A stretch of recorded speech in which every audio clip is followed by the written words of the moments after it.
말씀의 능력 앞에 나온 우리 모두를 진심으로 환영합니다. 하나님의 말씀을 듣고 또 말씀대로 사는 한 하나님께서 우리에게 복 주실 것을 확신합니다.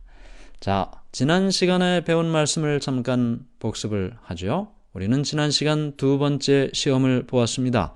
자기 과시라는 것을 우리가 배웠어요.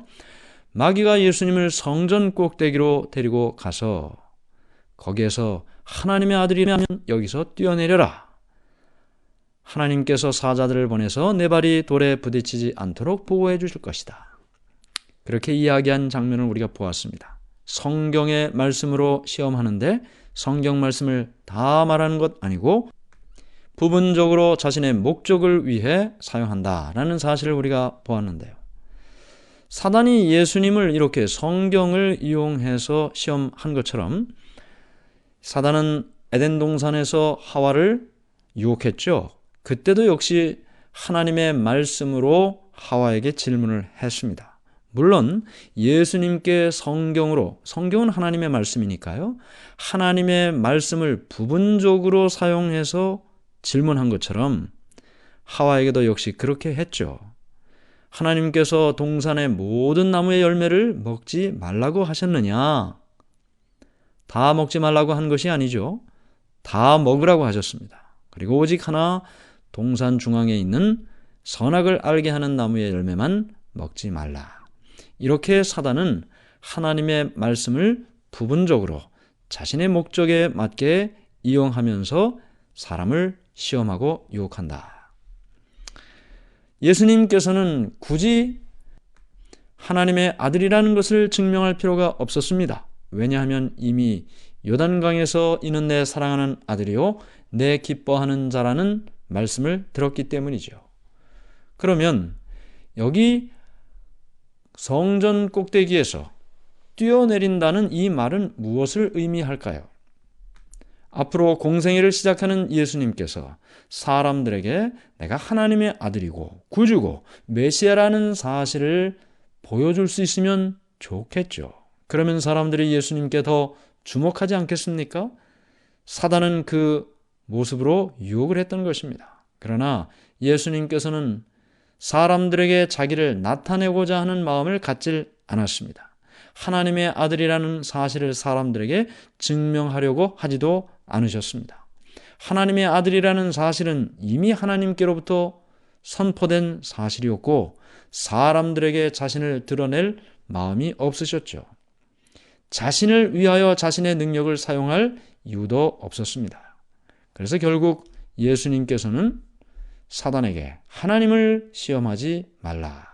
하나님을 시험하지 말라는 말은 출애굽기 17장을 통해 우리가 말씀의 의미를 배웠습니다. 무리바 반석을 쳐서 백성들에게 물을 공급한 모세의 이야기였습니다.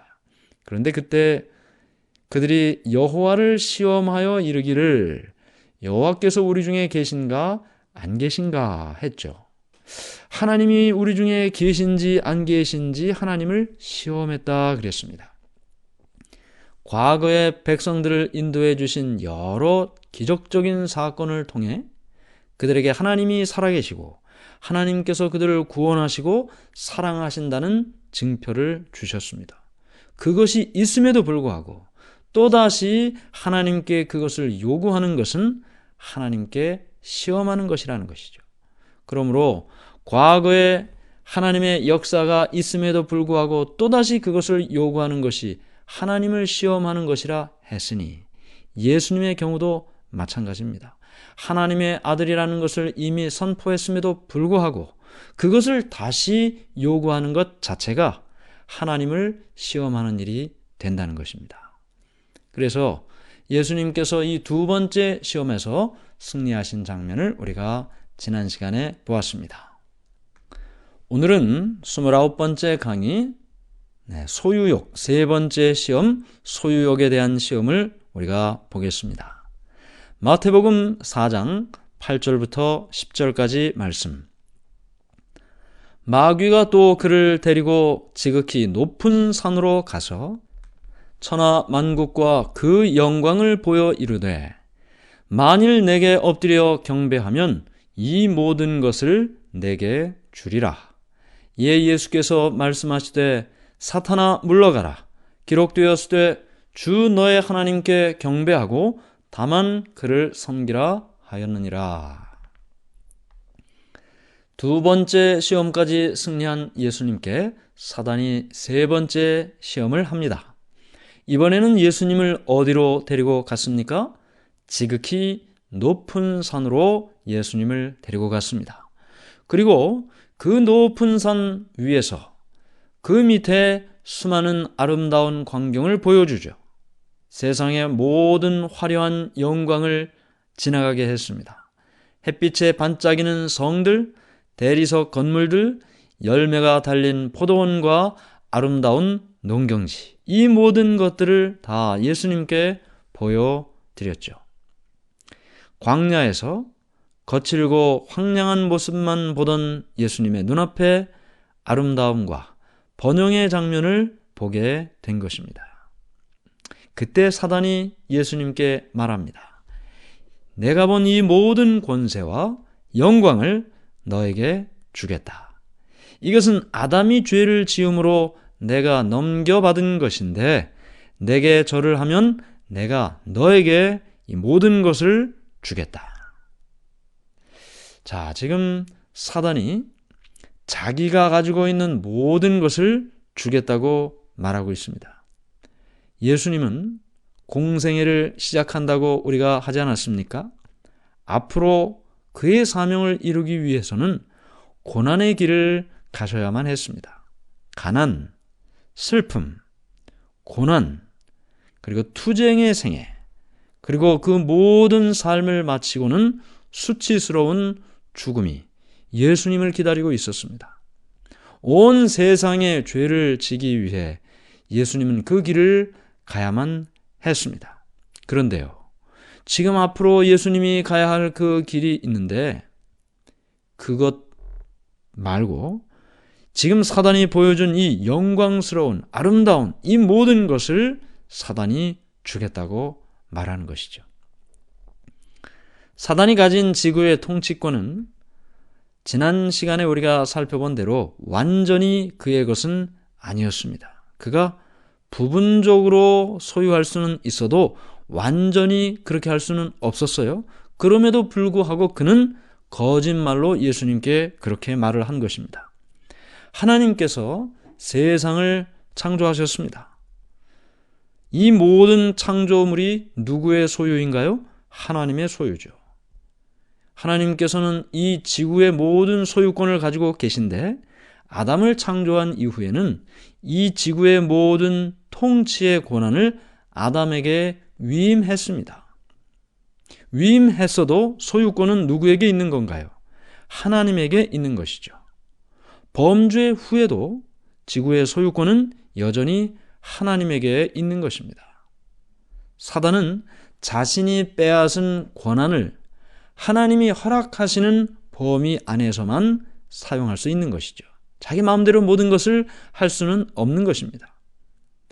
사단이 예수님께 이 세상 나라와 영광을 보여주고 그 모든 것을 주겠다고 한 것은 사단의 지배 아래에서 통치권을 가지라고 제의한 것입니다. 자기 밑으로 들어오라는 얘기죠. 그러면 이 모든 것을 주겠다는 것입니다. 사단이 지금 예수님께 한 이 시험, 내 말 들으면 모든 것을 주겠다 한 이 시험은 예수님에게만 한 것이 아닙니다. 사단의 길을 따르면 세상 모든 것을 주겠다 하고 제안한 이것은 이 땅에 사는 모든 사람들에게 했던 사단의 시험이죠. 사단은 이렇게 말합니다. 영생이 있는 것은 사실인데 이 세상에 사는 동안에 성공하려면 나를 섬겨야 된다. 너희의 행복은 내 손 안에 있다. 나는 너희에게 재물도 쾌락도 명예도 행복도 줄 수 있다. 나의 말을 들으라. 자, 여러분에게 만약 사단이 이렇게 이야기를 한다면 여러분은 어떻게 하시겠습니까? 사단의 말만 들으면 이 세상에서 정말 모든 사람들이 누리고 갖고 원하는 그 모든 것을 주겠다는데 여러분은 어떻게 하시겠습니까? 많은 사람들이 사단에게 속임을 당했습니다. 이렇게 사단은 세상의 모든 것을 주겠다고 하고 희망을 갖는 사람은 유혹하고 그리고 그들을 마음을 지배하기 시작하는 것입니다. 이렇게 자기 것도 아닌 것이 머지않아 잃어버리게 될 그 모든 것, 그것을 사람에게 주겠다고 속이면서 그들이 하나님에게서 멀어지도록 유혹하고 있는 것이죠. 그러나 예수님께서는 사단에게 매수되지 않았습니다. 예수님은 의의 나라를 세우기 위해 오셨습니다. 자신의 목적을 포기하지도 않았습니다. 예수님의 목적이 무엇인가요? 인간을 구원하고자 하는 인간 구원의 계획, 그것을 이루는 것이 예수님의 사명이고 목적이죠. 그 일을 위해서는 하나님의 뜻대로 말씀대로 그 길을 걸어야 하는 것입니다. 그것이 가난이고 슬픔이고 모욕이고 마침내 모욕적인 죽음이라 할지라도 말이죠. 예수님께서는 먼저 하나님의 나라와 의를 구하라고 말씀하십니다. 예수님께서 사단에게 뭐라고 말씀하셨습니까? 물러가라 하고 말씀하셨어요. 사단은 예수님에게 하나님의 아들이라면 하고 물었습니다. 그러나 사단은 사실 그의 마음속에 예수님이 하나님의 아들인지를 알고 있었죠. 요단강에서 하나님께서 이는 내 사랑하는 아들이요 내 기뻐하는 자라는 말씀을 그도 들었기 때문입니다. 예수님께서 물러가라 하고 했을 때 사단은 예수님의 말씀을 거역할 수가 없었습니다. 그는 그곳을 떠날 수밖에 없었습니다. 아담이 실패한 그곳에서 예수님께서 승리했다. 우리가 첫 번째 시험을 공부할 때 이미 배웠는데요. 아담의 실패가 완전한 실패였다면 예수님의 승리는 완전한 승리였습니다.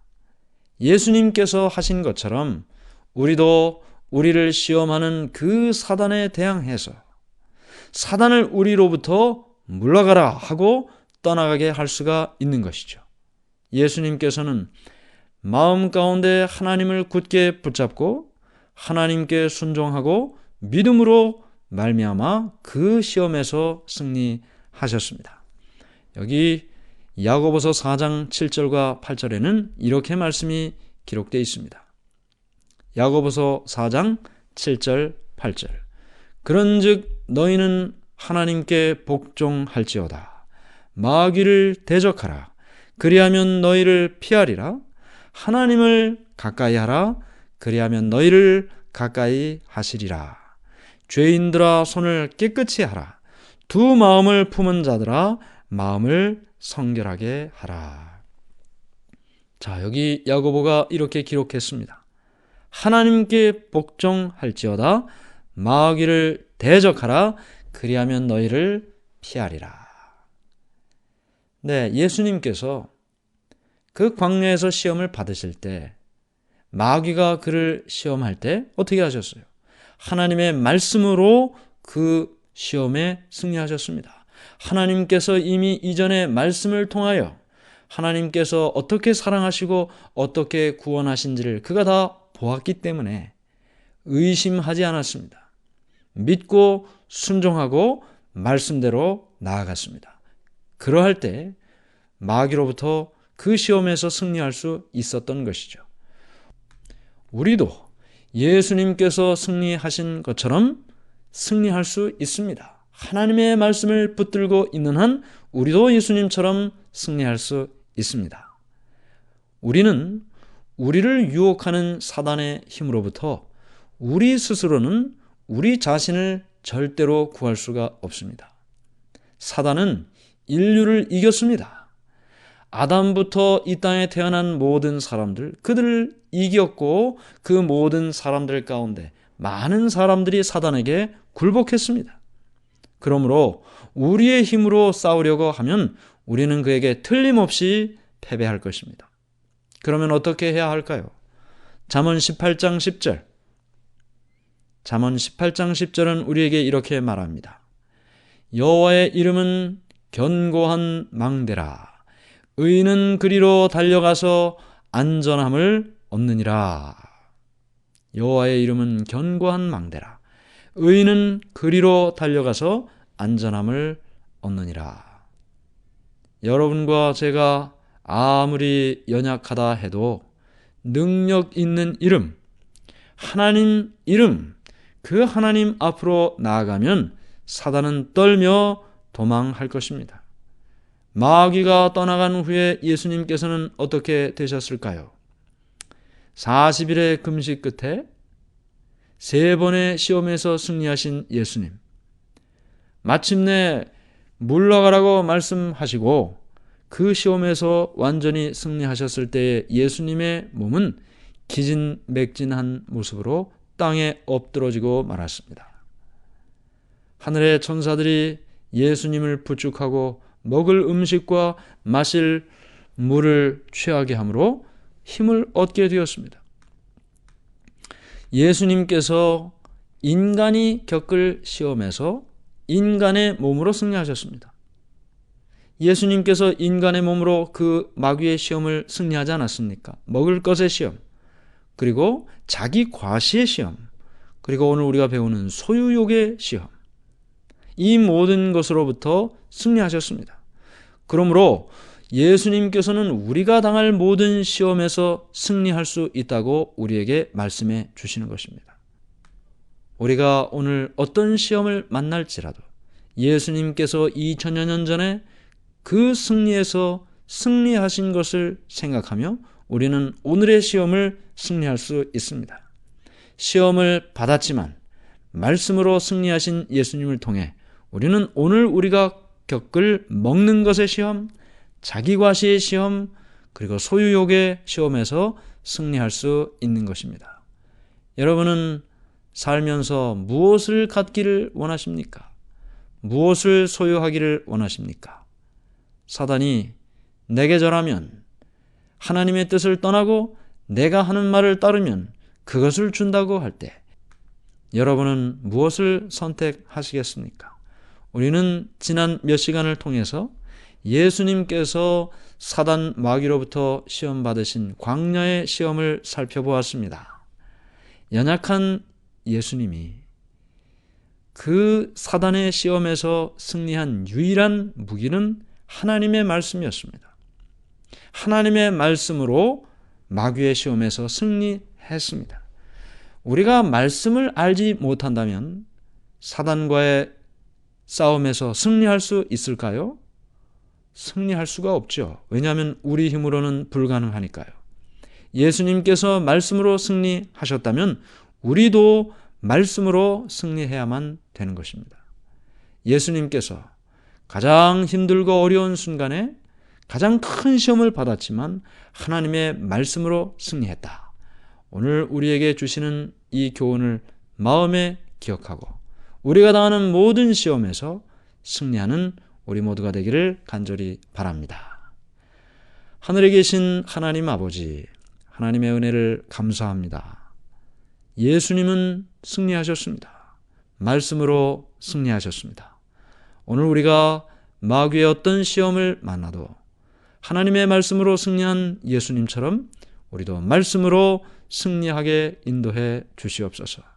예수님께서 온 인류를 구원할 그 사명을 이루기 위하여 마침내 안락한, 편안한 그 유혹을 물리치고 고난의 길을 선택한 것처럼 우리도 혹 안락하고 평안한 길이 우리 앞에 놓여 있어도 하나님의 말씀을 선택하고 좁은 길, 그 길을 기쁨으로 걷는 우리 모두가 되게 인도해 주시옵소서.